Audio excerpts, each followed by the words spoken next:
Bienvenue sur 42 minutes, le podcast dédié à la reconversion professionnelle. Je m'appelle Alban Mas, je suis chef d'entreprise et chaque mois, nous partons à la rencontre d'un invité qui a décidé de changer de métier. 42 minutes, c'est juste assez de temps pour découvrir son histoire, comprendre sa nouvelle vie et apporter sans aucun tabou des conseils à tous ceux qui cherchent leur voie.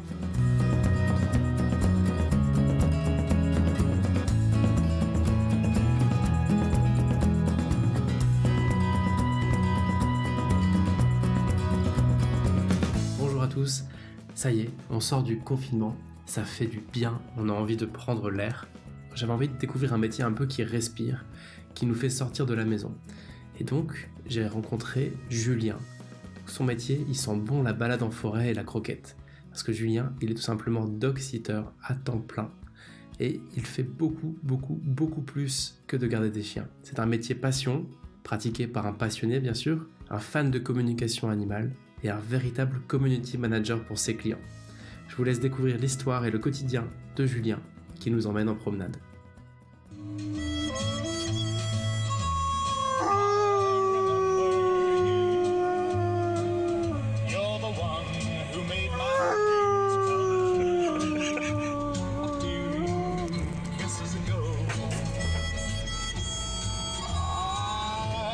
Salut Julien, très heureux de te rencontrer. Alors ça coupe un petit peu aujourd'hui, donc j'espère qu'on aura une bonne qualité d'enregistrement. Si c'est pas le cas, excusez-nous pour tous ceux qui nous écoutent. Julien, comment tout ça a démarré pour toi avant de devenir dog-sitter? Qu'est-ce que tu faisais?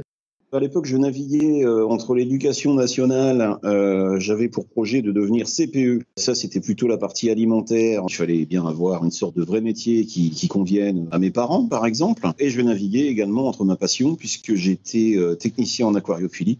Un truc un peu particulier, j'ai travaillé quelques temps pour des magasins spécialisés, relativement peu de temps, et ensuite pour un grossiste pendant plusieurs années, et ce, plusieurs fois, ce qui fait que effectivement, je faisais des retours entre l'éducation nationale et le monde de l'aquariophilie.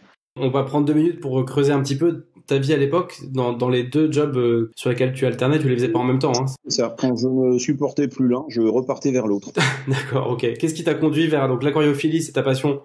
On en reparlera. Et le boulot plutôt scolaire, c'était quoi? J'étais un élève, moi, on ne peut plus moyen en termes d'études. Plus j'avançais dans ce que j'espérais voir devenir ma carrière, et plus j'étais désemparé par rapport à la réalité des choses, de ce qu'était l'emploi proposé tel qu'il existait. Plus j'avançais, plus je me rendais compte que décidément, ça allait pas pouvoir être fait pour moi. Qu'est-ce qui t'a conduit du coup vers ces 2 jobs et à quoi ressemblait ta vie dans ces 2 boulots-là rapidement? Je vais dire le métro, boulot, dodo, la vie d'un petit peu tout le monde. Dans l'éducation nationale, là pour le coup, c'était vraiment une vie on ne peut plus standard. Dans l'aquariophilie, c'était un peu différent. Quand on travaille avec du vivant, on est bien obligé de s'adapter. On n'arrête pas ce qu'on est en train de faire en plein milieu en se disant tiens, on va terminer demain. C'est pas de l'inerte, c'est pas des boîtes de petits pois. Quand on travaille avec du vivant, il faut aller jusqu'au bout. Il y a une notion de disponibilité qui m'a beaucoup servi dans ce que je fais maintenant. Un exemple parmi d'autres, un arrivage de poisson qui arrive très tard, on va travailler très tard. S'il est plus important que prévu, on peut pas dire tiens, on terminera devant. Il fallait absolument terminer et le plus vite possible en plus. Ton poste dans la boîte d'aquariophilie où tu travaillais, c'était plutôt opération, commercial? Tu t'occupais un peu de tout? J'étais très polyvalent. J'étais plus précisément chargé de mettre en place les procédures qui permettaient d'avoir un minimum de casse, qu'on appellera dans la grande distribution la démarque. Sauf que là, c'était de la démarque appliquée au vivant. Un mort, c'est une casse. Donc, l'une de mes missions, pour aller 30-40% du temps, c'était de prévenir et de guérir. En gros, on va dire que je préservais les stocks. Et je les gardais vendables pour utiliser sciemment un vocabulaire qui s'adapterait plutôt à des objets. Je devais garder le stock vendable et en bon état. T'as fait ça combien d'années entre le moment où tu t'es mis à travailler et le moment où t'as bifurqué vers autre chose? Pour l'aquariophilie, j'ai dû faire ça quasiment une dizaine d'années, et pour l'éducation nationale, c'est pareil.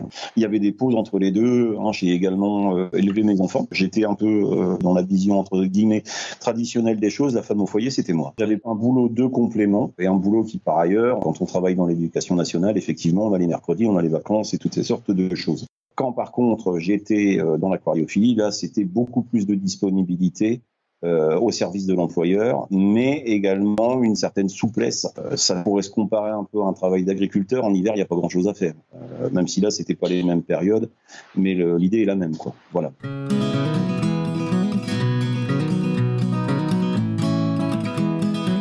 Et donc, il y a un jour où tu as décidé de bifurquer un petit peu. Ça a été assez rapide, hein, je crois, dans ton cas. Ça a été un peu plus que rapide puisque ça n'a pas été une décision de ma part. Quand c'est arrivé, j'étais dans l'aquariophilie. Il y a eu un moment où il y a eu, on va dire, un certain nombre de difficultés. L'entreprise avait du mal à payer les salaires. L'ambiance se dégradait. C'était relativement compliqué. Il y avait des problèmes de stratégie. Ça commençait à pédaler. On ne savait pas trop où on allait. Il y a une mutation qui est en train de se produire dans laquelle j'aurais pu être partie prenante. Ça m'avait été proposé. Mais vu le contexte, ça m'a pas convenu à ce moment-là. Pour résumer, je voyais quand même arriver à un phénomène qui consistait à beaucoup travailler en gagnant relativement peu. Il était temps de se laisser partir. Donc, je me suis laissé partir. C'est là qu'il y a eu le virage, en fait, puisque dans ce métier-là, il y a un certain nombre de compétences très spécifiques à avoir. On est assez peu nombreux, on va dire, à s'y connaître spécifiquement dans les maladies des poissons d'ornement. Voilà, on n'est pas pléthore. Maintenant, il y a des diplômes pour ça, il y a des formations qui existent. Moi, eu égard à mon âge, j'ai commencé sur le tas, j'ai tout fait en autodidacte. Donc, je rappelle qu'à l'époque, il n'y avait pas Internet, donc les renseignements, on allait les pêcher tout simplement à la bibliothèque, en fréquentant d'autres passionnés et ainsi de suite. Si bien que, pour résumer, les compétences, oui, je les avais, sinon j'aurais pas pu exercer ce boulot-là. Par contre, le diplôme, je l'avais pas. Or, quand il s'est agi de quitter cette entreprise, par orgueil pur et dur, je me suis dit, tiens, le, entre guillemets, diplôme, la certification, je vais la passer, ne serait-ce que pour marquer le coup du fait que, effectivement, j'étais compétent en la matière. Ce qui se rapproche le plus d'une certification en la matière, c'est ce qu'on appelle le certificat de capacité, qui donc concerne les espèces que l'on présente en commission.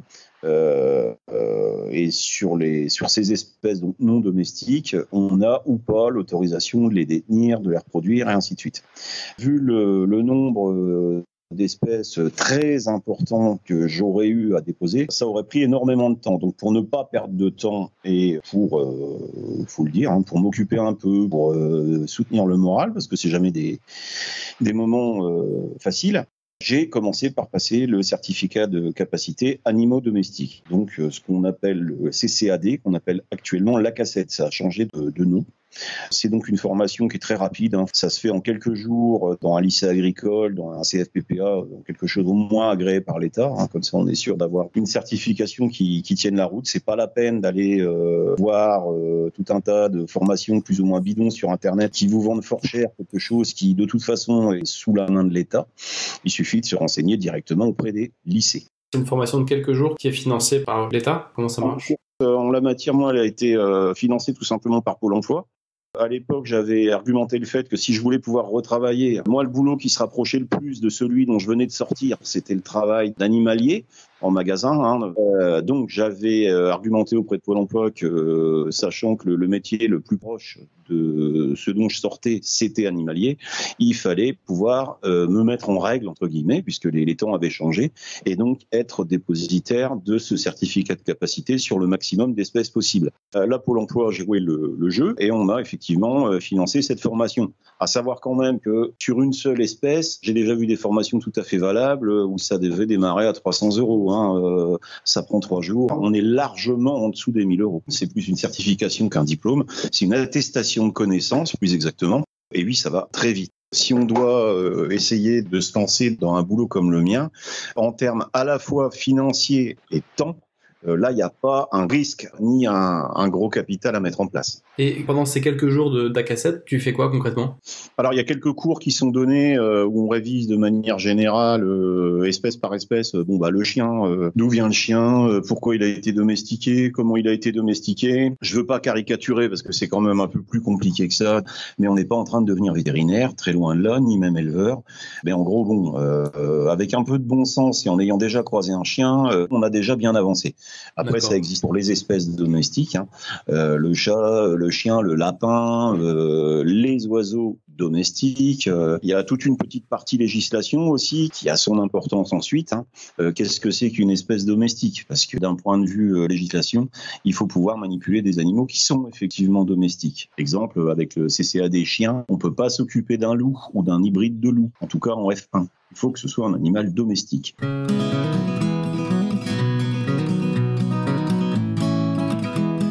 Et donc, voilà, avec ce CCAD en poche, Dès que j'ai eu le papier en poche, j'ai appelé à l'époque un éducateur canin qui s'occupait de mon chien parce que je voyais pas du tout arriver de ce que j'allais faire. Et je lui avais simplement signalé que, étant maintenant légalement habilité à m'occuper du chien d'autrui, et donc je lui avais proposé mes services. Il s'est avéré qu'en fait, il n'avait pas besoin de moi puisque lui, il est éducateur canin, c'est pas le même boulot.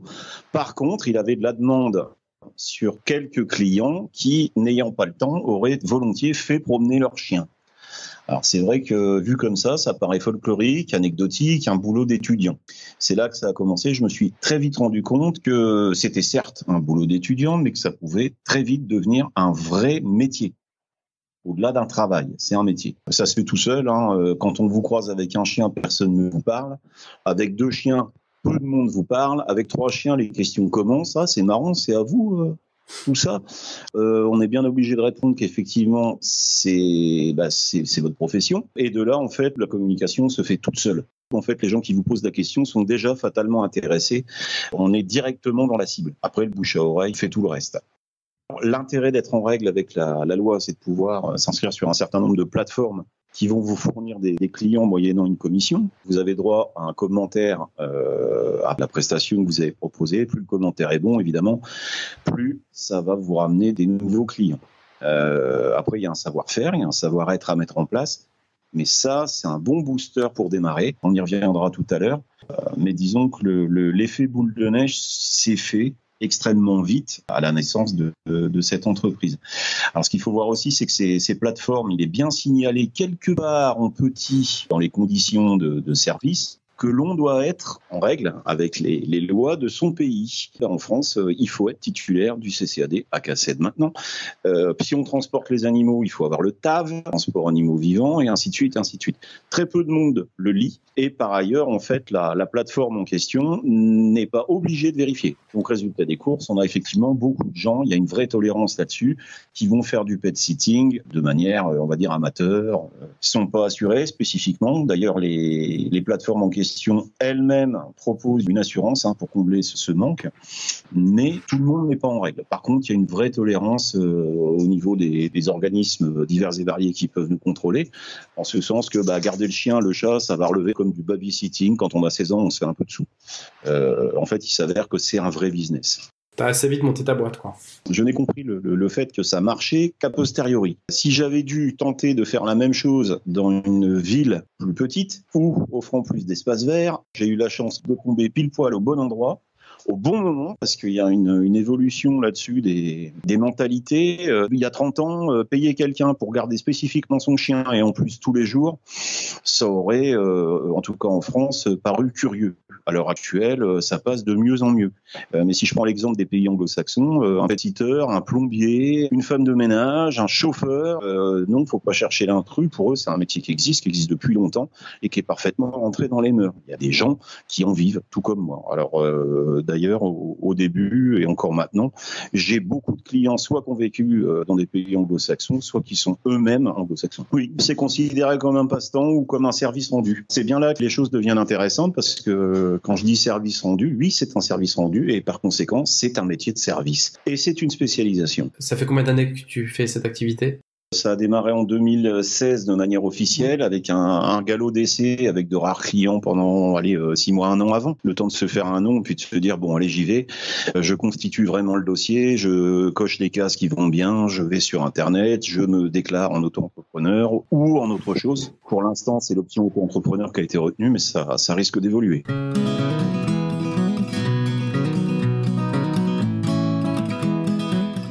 Avec le recul que tu as maintenant depuis déjà 3 ans et demi, la semaine type, à quoi ça ressemble aujourd'hui ? Pour simplifier, je vais prendre une comparaison avec un métier qui est beaucoup plus facile à s'imaginer. Ça va rappeler fortement la semaine d'une assistante maternelle. C'est même un peu à mi-chemin entre la gouvernante et l'assistante maternelle.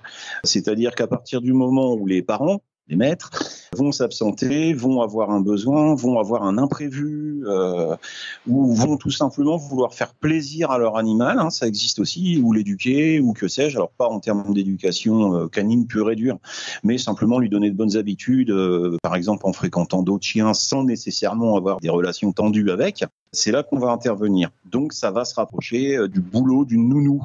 Alors, une nounou qui aurait des enfants dont certains parents travaillent de nuit, dont certains parents peuvent partir en urgence, dont certains parents sont en déplacement à l'étranger, dont certains parents vont télétravailler et par essence ne pas avoir le temps de les promener. C'est quelque chose de très comparable. Avec, on s'en rend compte en avançant, les mêmes critères qui font la différence entre une, entre guillemets, c'est pas péjoratif, mais entre une nounou et une assistante maternelle, en fait, on se rend compte que c'est deux métiers différents. Il y a une personne qui, grosso modo, va garder les enfants en sécurité, garder un œil sur eux et en attendant le retour des parents. Et puis, il y a l'assistante maternelle, c'est peut-être un peu caricatural ce que je dis là, mais c'est vraiment pour fixer les idées, qui va proposer des activités aux enfants, qui va leur permettre de se développer. On n'est plus dans éviter qu'ils s'ennuient, on est plutôt dans les aider à grandir. La qualité des activités proposées est prépondérante là-dessus. Alors, c'est là que démarre une autre spécificité. Autant un enfant, quand il est assez grand, peut à peu près raconter ses journées, à peu près raconter le ressenti qu'il a eu.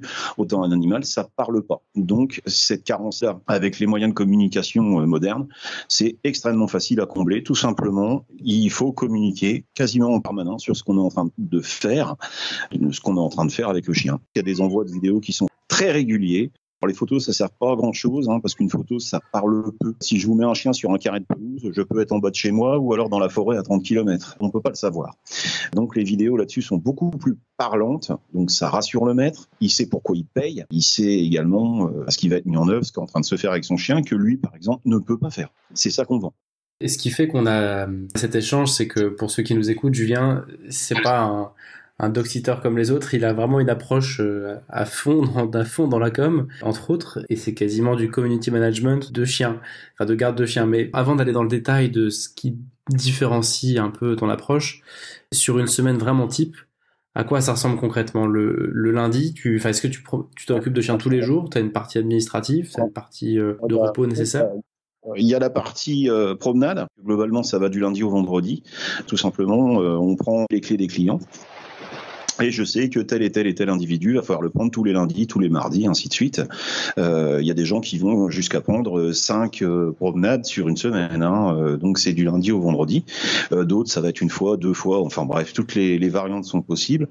Plus les demandes de dernière minute. Enfin voilà, ça évolue en permanence. Mais on va dire qu'en gros, 60% de l'activité, c'est dévolu aux promenades. Alors, ce qu'il y a de plaisant, en tout cas de fort pratique pour pouvoir développer ça de la manière la plus confortable possible, un chien, ça n'a pas de montre. Si vous arrivez en avance, ils sont très très contents. Si vous arrivez à l'heure, ils sont très très très contents. Si vous arrivez en retard, ils sont toujours aussi contents. Encore une fois, je reviens à la partie communication. Tout client sait les problématiques qu'on peut rencontrer de transport. Bouchon à gogo. Alors c'est aussi ça qui fait le succès du métier, c'est que quand vous rentrez le soir à 19h fatigué, que le chien est hors de lui parce qu'il a rien fait de la journée, qu'il est très très énervé, si on veut lui faire une promenade de qualité, il va falloir sortir de l'hypercentre, se rendre jusqu'à un parc, une forêt, peu importe. Et là, ça va encore être chronophage. Donc pour aller courir 10 minutes, en gros, pour le peu qu'il y ait un bouchon, ça va faire 1 heure de transport. C'est aussi ça que je vends. Donc j'en reviens à l'organisation de la semaine. On va faire 1-2 promenades par jour. Il y a une vraie saisonnalité. Plus il fait jour longtemps l'été, plus on va pouvoir en faire. Plus les journées sont raccourcies et plus là c'est beaucoup plus compliqué. Au niveau surveillance, évidemment, dans le noir avec 10 chiens qui courent partout, c'est beaucoup moins safe. Là on évite. L'autre partie du boulot, donc toujours dans l'organisation d'une semaine, ça va être les gardes. On va prendre 2 extrêmes. Il y a le jeune chien qui est toujours en route, il faut absolument qu'il soit occupé. Tout simplement, il va être avec moi toute la journée, il va faire autant de promenades qu'on en fera. Et puis, arrivé le soir, là, il va réintégrer la troupe en garde à la maison. En revanche, un sujet très âgé, ou pas enthousiaste, ou malade, que sais-je, lui, il va faire peut-être une promenade, des fois aucune, mais en accord avec le maître. Il va faire une promenade et puis après il va rentrer à la maison. Il y a ce qu'il faut, caméra de surveillance. Maintenant ça vaut plus rien. Et là on voit bien que sur certains profils, de toute façon, il rentre, il s'écroule dans le canapé. Dans mon canapé, ça fait partie aussi du concept, c'est l'aspect familial des choses, où là on voit que tout simplement ils rentrent et ils dorment. Ils font exactement la même chose que s'ils avaient été chez eux, mais on a un peu mieux parce que quand les autres rentrent, ils sont plus tout seuls. Il y a d'autres chiens. Il y a moi aussi, mais il y a d'autres chiens. C'est une profession où les clients créent leur activité entre eux. À savoir que plus il y a de chiens, plus ça se passe bien. Donc, je continue pour le déroulement de la semaine. On va faire des promenades et tout simplement, arriver le soir, on va se reposer, on va casser la croûte ensemble, on va regarder un film et tout le monde va aller coucher. Le week-end, ne reste que les gardes. Et là, c'est là qu'on commence à se faire un petit peu plaisir. Donc la loi autorise jusqu'à 9 chiens en garde en même temps, y compris les miens. Dans ces cas-là, on prend la camionnette et puis on change un peu d'endroit de promenade. J'ai la chance d'être pas très loin du littoral. On a un coup de voiture d'une grosseur, on est au bord de la mer. Une grosseur dans l'autre sens, il y a de la forêt domaniale, il y a beaucoup de choses à faire. Et alors là, c'est pareil, ça permet aussi de faire de belles images, même si c'est pas le but. Mais bon, la clientèle est contente, leur animal est en train de faire des choses qu'il n'aurait pas pu faire. D'ailleurs, il y a une certaine forme de projection sur certains clients, particulièrement aux personnes âgées, des choses comme ça, ils vont voir des choses qu'eux ne peuvent plus faire. Ouais. Voilà. Donc une semaine, ça se passe comme ça, en sachant que c'est super souple, dans un sens comme dans l'autre. Si vous vous levez un matin qui fait vraiment, vraiment mauvais, c'est pas dramatique. On va attendre 1 heure et puis on terminera un peu plus tard. Des fois, les promenades sont un peu plus courtes. C'est toujours 1 heure minimum. Par contre, à contrario, quand il va commencer à faire très beau, après tout, moi je suis comme eux, j'ai pas envie de rentrer, ça peut très bien durer 2 heures, mais le prix est le même. Les problématiques du temps à consacrer à tout ce qui est gestion, facturation, toutes ces sortes de choses. Là-dessus, j'ai eu la chance de trouver un jeune homme qui est développeur. Il m'a écouté pendant 1 heure. Voilà, j'aimerais bien avoir un truc qui me permet de faire comme ci, comme ça, ainsi de suite. 3 jours après, il m'a livré sur mon téléphone, via un lien, une espèce de petite application qui me permet de faire tout en même temps. C'est-à-dire que si je suis dans ma voiture, j'ai mon téléphone qui est scotché à mon pare-brise. Dès que j'arrive au feu rouge, je sais que je vais charger tel chien, que le prix de la prestation s'étend. Je sais aussi que le prochain que je vais prendre, dans l'idéal, c'est à telle adresse parce que c'est là que je vais rouler le moins. C'est là où ça va se passer le mieux via Google Maps ou des choses comme ça. Dans une certaine mesure, c'est ma secrétaire virtuelle. Ça, c'est en cours d'amélioration, mais sinon, en fin de mois, il me suffit de faire le récap de toutes les commandes. Je prends le nom d'un chien, récap de toutes les commandes pour, je sais pas, moi, le mois de mars.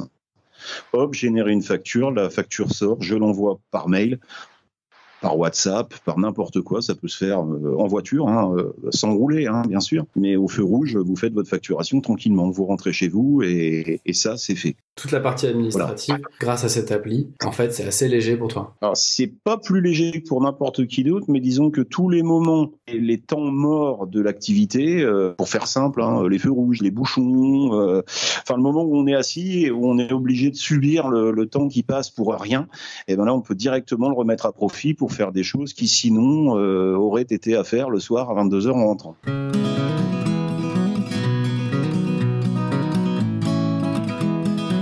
Qu'est-ce qui est différent dans ton métier, dans ta vie, de ce qu'on imagine du dog-sitting ? Disons que ce que les gens aiment à s'imaginer, la partie romantique du truc, c'est vous voyez le gars qui est dans la nature, il fait beau, il pleut pas. Il a ses 10 chiens qui obéissent au doigt et à l'œil, il est libre. Voilà, ça c'est la partie plaisante. La partie beaucoup moins plaisante, vous le remettez au mois de novembre avec un arrêté municipal qui exige de ne plus aller dans tel endroit, de tenir les chiens de telle et telle manière, les négociations qui vont avec, les chiens qui rentrent chez vous, je le rappelle, parce que je travaille aussi chez moi pour la partie garde, couvert de boue. Donc il y a une grosse partie ménage, il y a une grosse partie quand la météo est pas bonne où il faut y aller quand même. Il y a tout ça à prendre en ligne de compte. Je parlais encore une fois des bouchons. Il y a tout ce temps que parfois on a l'impression de perdre. Il y a tout un énervement à maîtriser en se disant bon sang je devrais être là-bas alors que je suis là, mais ça tout le monde connaît, la seule vraie différence c'est que là-dessus un chien il gueule jamais.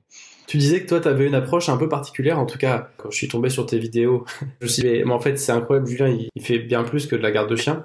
Tu as commencé à m'en parler un peu avant qu'on fasse cette interview, est-ce que tu peux me décrire un peu ta vision aujourd'hui de ton service ? L'exemple est tout bête, je pars en vacances dans un pays lointain, j'ai les 2 enfants qui courent dans la maison, voilà, est-ce qu'on a bien les brosses à dents, est-ce qu'on a bien les papiers, est-ce qu'on a bien tout ça ? Le chien ne part pas, il va chez moi, donc c'est là que ça commence, je sonne à la porte, j'embarque le chien juste avec son collier et ses papiers, point barre, je m'occupe de tout le reste, la nourriture est fournie, besoin il m'est même arrivé des fois de déposer des clients devant la gare, tant qu'à passer devant, en arrivant à leur hôtel, là où ils veulent, n'importe où dans le monde, via WhatsApp. WhatsApp, ils vont recevoir à jet continu des informations sur ce que leur chien est en train de faire. Eux, techniquement, n'ont strictement rien à faire. On ne prépare pas les valises du chien, j'ai tout ce qu'il faut à la maison. On ne prépare pas sa bouffe, sauf des cas particuliers, des régimes, des choses comme ça. Maintenant, c'est très rare.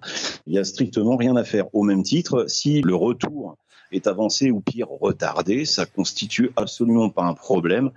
C'est un peu comme si le chien était chez la grand-mère, c'est pas un problème, on va faire durer un peu plus longtemps et puis voilà tout.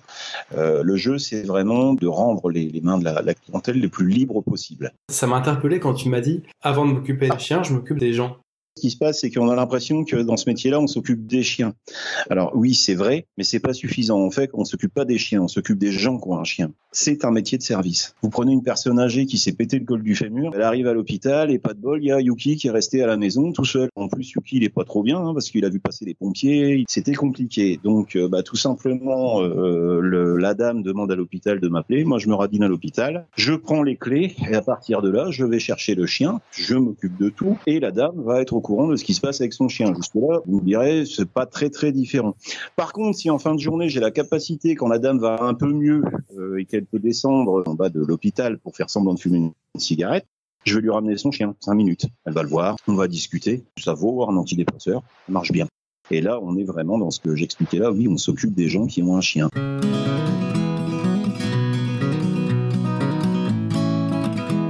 Quels sont les aspects de ce boulot-là qui sont très sympas et que tu apprécies aujourd'hui ? Chez moi, c'est un besoin. Ce premier besoin qui est couvert, c'est la reconnaissance. C'est-à-dire qu'effectivement, on apporte vraiment quelque chose à la clientèle. C'est tout bête, mais c'est vrai qu'en fin d'année, quand on a la petite boîte de chocolat, toutes ces choses-là, on se rend bien compte qu'on a été là à un moment où c'était important. L'exemple type, c'est des gens qui vont partir en vacances à l'autre bout du monde. Si c'est pour que pendant 3 semaines, ils se fassent un mouron pas possible, mon Dieu, qu'est-ce que fait le chien, qu'est-ce qu'il va devenir, ainsi de suite.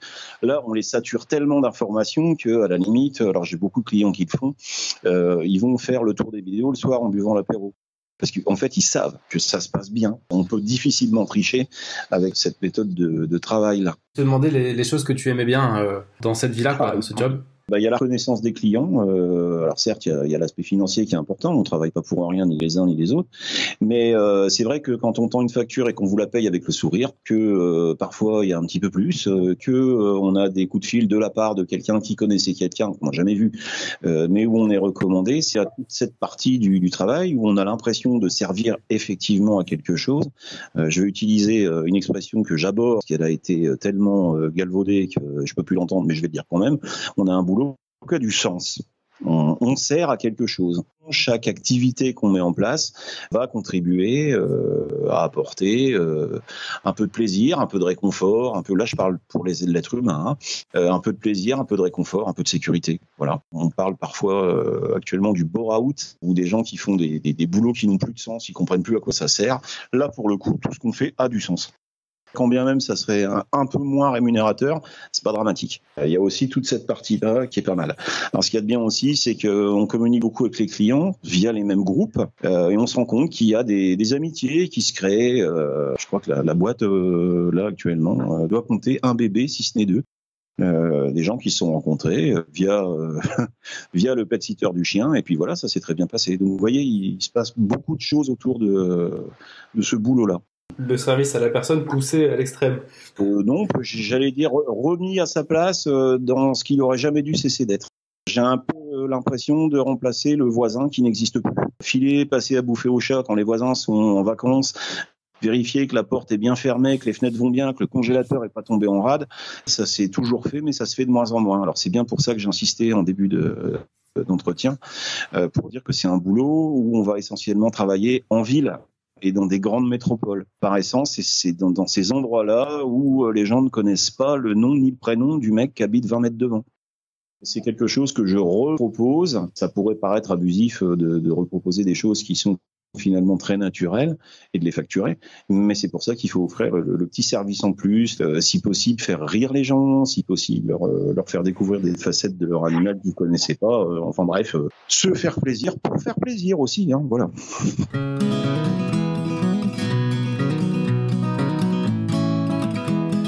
À quoi ça ressemble aujourd'hui le modèle économique du pet sitter, en tout cas dans ta vie à toi, comment ça se modélise tout ça ? Je vais déjà parler de l'investissement. En fait, il est très faible à partir du moment où on a un véhicule adapté, donc ça c'est pareil. Il faut se prendre un petit peu en main, il faut le faire vérifier par la DDPP pour vérifier que les cages sont bien mises, ainsi de suite. Enfin bref, il y a une petite réglementation à respecter. On appelle ça le TAV. Ça vaut entre 5 et 800 balles. Là, c'est pas une certification, c'est une formation. Je conseille vivement de l'avoir. Ça permet de transporter ces pensionnaires dans le cadre de la loi et en ayant eu la formation qui va bien. Alors, il y a des choses qui paraissent évidentes, mais une fois qu'on les a dites, ça évite de faire un certain nombre de bêtises de débutants quand on se met à transporter des animaux. Alors, investissement assez faible, une fois qu'on a un véhicule de type utilitaire, alors même une antiquité qui aurait vraiment beaucoup roulé. De toute façon, on fait que de la ville, donc c'est pas dramatique. En revanche, je déconseille le véhicule électrique parce que l'été, on bouffe beaucoup de climatisation. Là, les batteries tiendraient pas. Mais à partir du moment où on a un véhicule, quelques cages qui valent entre 20 et 40 euros, et puis le budget pour l'essence, une bonne paire de chaussures, et c'est bon, on est parti, quoi. Quand j'ai démarré, alors il y a une petite variabilité saisonnière. Évidemment, les périodes de vacances, on va faire un peu plus de garde, un petit peu moins de promenade. C'est là où on va voir, il y a un petit pic d'activité. Par contre, ce qu'il y a de plaisant, c'est qu'en fait, c'est une activité qui est lissée sur toute l'année. On peut, entre guillemets, rater sa saison, on va pas mourir de faim derrière, ça va aller quand même. Il y a les clients réguliers. J'ajoute que les clients qu'on a en promenade, nous, en fait, fournissent ceux qui vont devenir des clients qui sont en garde, et vice-versa. Sur l'aspect matériel, je dirais que franchement, véhicule compris, pour 8 000 euros, on démarre. Et si vous avez déjà une voiture, ne serait-ce qu'une vieille Twingo, on démonte les sièges arrière, on démarre comme ça, on y va 4 chiens par 4 chiens au lieu d'aller par 10, et puis c'est quand même faisable. Voilà. Pour le reste, les vrais plus, ça va être par exemple l'achat de systèmes GPS. Un système GPS, ça reste tout à fait abordable. On n'est pas obligé de tous les acheter en même temps. Il y a certaines marques qui proposent du matériel extrêmement fiable pour, on va dire, entre 30 et 50 balles, vous avez le dispositif. L'abonnement de 2 ans doit revenir à environ une centaine d'euros. Rapporté au coût journalier, ça devient ridicule, on est en dessous d'1 euro, et ça donne une sécurité pour les promenades, et aussi ça donne une sécurité aux clients. Il y a une traçabilité de son chien quasiment permanente dès qu'il est à l'extérieur. Le petit investissement en la matière vaut vraiment le coup. Voilà. Et par rapport à ce que tu vivais avant, en aquariophilie ou dans l'éducation nationale, grosso modo, ton mensuel te permet de vivre aujourd'hui avec cette activité-là? Beaucoup mieux qu'avant. En fait, quand j'ai démarré, au bout d'1 mois, j'avais récupéré l'équivalent du SMIC. Au bout de 2 mois, j'avais récupéré mon salaire antérieur.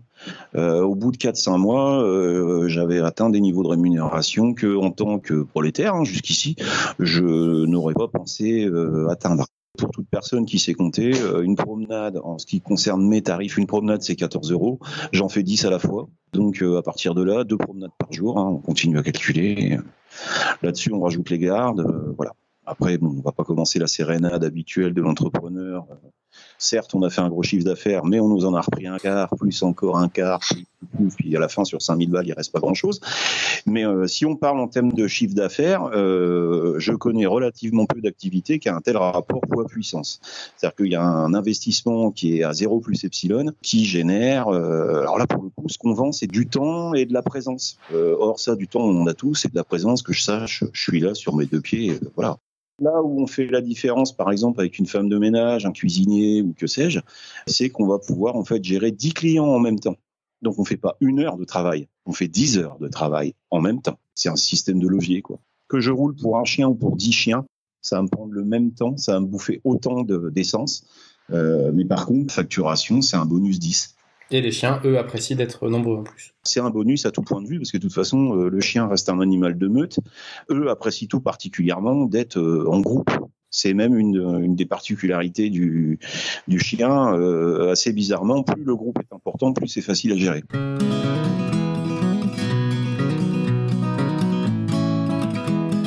Je t'avais proposé de réfléchir à un objet qui symbolise bien ton quotidien. Est-ce que c'est pertinent ou pas? Ouais, ça me paraît relativement pertinent. Alors si je veux faire une réponse bateau, on va dire la laisse pour chien, mais en fait j'en utilise jamais. Non, le vrai objet dont je ne pourrais pas me passer, mais ça maintenant tout le monde l'a dans la poche, c'est tout simplement le smartphone. Ça vous permet d'être à plusieurs endroits à la fois, de faire plusieurs choses en même temps, de communiquer. Enfin bref, c'est l'outil à tout faire. Et là, c'est vrai que peu de gens se servent de quasiment toutes les fonctionnalités de leur téléphone. Là, dans ce boulot-là, pour le coup, oui, vraiment.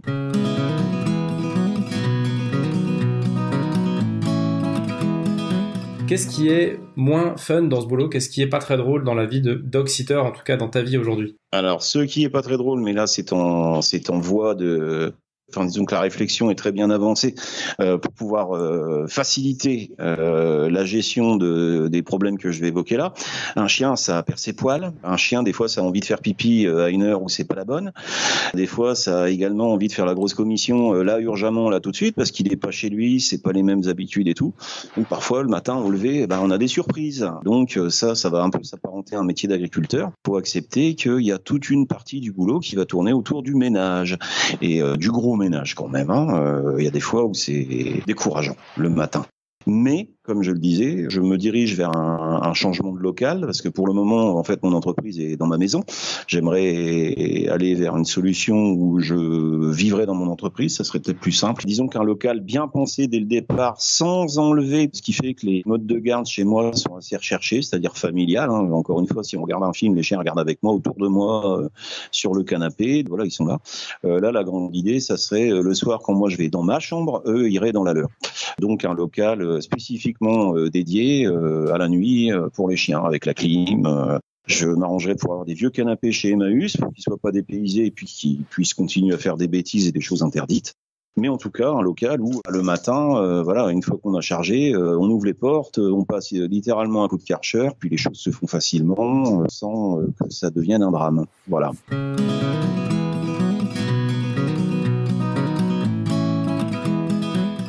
Pour finir l'interview, j'aimerais qu'on réfléchisse et que tu puisses me donner un défi pour quelqu'un qui aurait envie de te suivre, de devenir dog-sitter, en tout cas qui aimerait voir si ça lui convient. Qu'est-ce qu'il pourrait faire pour démarrer, se mettre en action ? Alors, c'est pas très compliqué. Il s'inscrit simplement sur un certain nombre de plateformes qui existent sur Internet. Vous tapez Pet Sitter, Google va vous en proposer des quantités.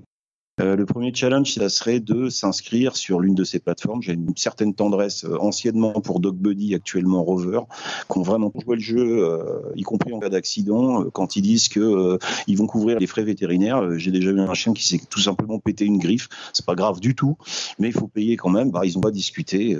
Ils ont effectivement réglé les frais. Il n'y a eu aucun problème. Il y a effectivement une assistance. Ils ont une petite interface qui est assez sympa. Quand on n'est pas encore équipé de GPS et tout, ils assurent pas mal. Enfin, moi, personnellement, j'ai trouve bien. Donc le challenge, ça serait par exemple de s'inscrire sur Rover et puis de regarder un petit peu comment ça se passe, combien on a de touches. Le vrai challenge, c'est de partir et de trouver son premier client. Au premier client, on a les premiers commentaires et s'il est bon, je vous garantis, ça va fonctionner assez vite. Je tiens absolument à signaler que ça peut se faire en amateur, mais en fait, en amateur, c'est pas vraiment intéressant. Vraiment professionnel, c'est moins fatigant, c'est suffisamment rémunérateur pour envisager l'avenir sereinement, tout en ayant un boulot qui est extrêmement souple. Écoute, super. Pour ceux qui nous écoutent, vous savez ce que vous pouvez faire pour tester ce métier et voir si ça vous correspond ou non. S'il y a quelqu'un qui est intéressé éventuellement pour travailler avec moi, je cherche un associé actuellement. Alors tout ça reste encore une fois très très familial. Faut pas hésiter à rentrer en contact avec toi. J'imagine que tu te feras un plaisir de me transmettre les coordonnées. Voilà. Tout à fait. Merci beaucoup d'avoir pris le temps de cette interview. Les chiens ont été très calmes en fait. Je les ai achetés, en fait, j'ai distribué une quantité faramineuse de friandises depuis une demi-heure et donc, moyennant un bac chiche, j'ai pu te parler très tranquillement. C'est aussi une forme de complicité, on arrive à les corrompre. C'est le métier, ça. C'est déjà la fin de cet épisode, j'espère que ça a pu vous inspirer, j'espère que ça vous a plu. Je vous donne rendez-vous dans 15 jours avec une nouvelle interview. D'ici là, vous pouvez rejoindre le groupe Facebook, vous abonner, partager, laisser un avis sur ce podcast. Moi je vous dis à bientôt et éclatez-vous dans vos jobs.